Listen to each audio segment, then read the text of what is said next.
Faly miarabantsika tsy avindray tonga eto amin'ny fandraisana mofina iny isika amin'ity alarobia ity misaotra an'Andriamanitra isika izay mbola nomeny isika tombonandro an-trany sy ny fahasoavana izay mandrakotra antsika ny amin'ny zavatra rehetra. Rendirantsika ny mofina ina an'io dia efa afaka isika. Dia Tombandriamanitra io misaotra anao izay satria avy aminao ny aina ary misaotra anao izay mampisaka ny fahasoavana aminay. Mangataka aminao mba nitombonay amin'ny finoana sy ny faharetana hatrany. Amin'ny anaran'i Jesosy. Amen. Lohateny nofoninatsika androany dia manao hoe nivavaka manginan'ny fo.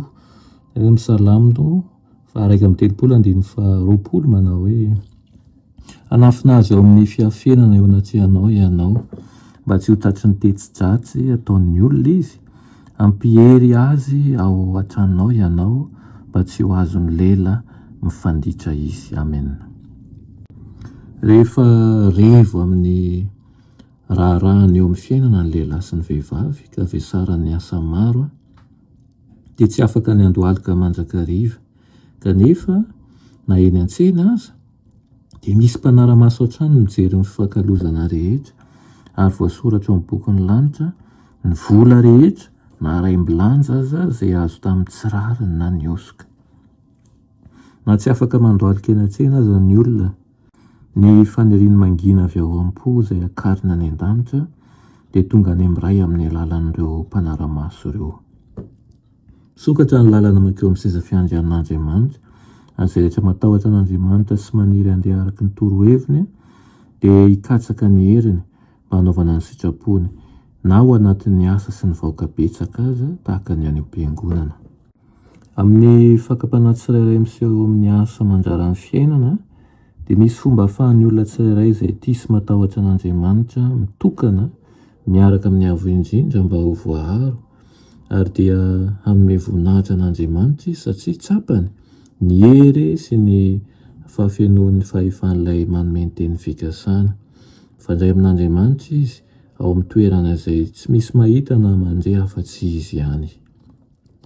Ny anotakian'ny tompo dia saina vonona handeha amin'ny lalany.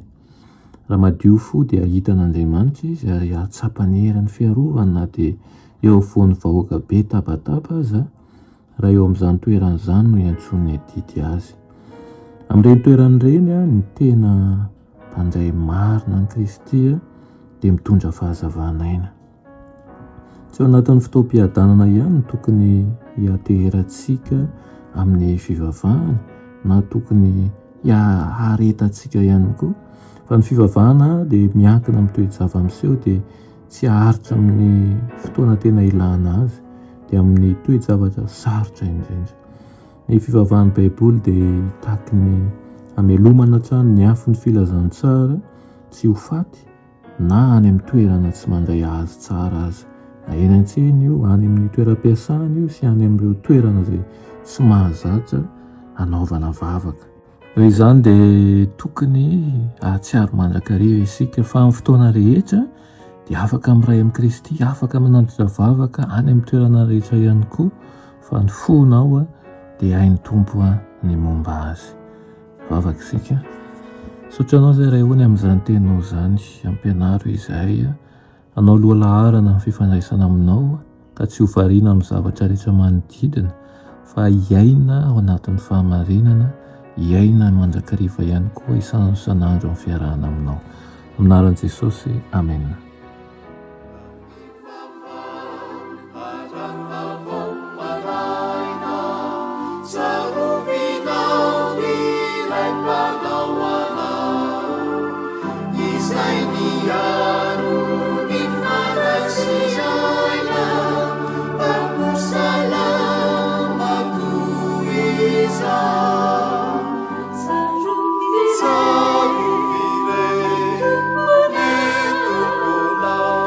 Piaro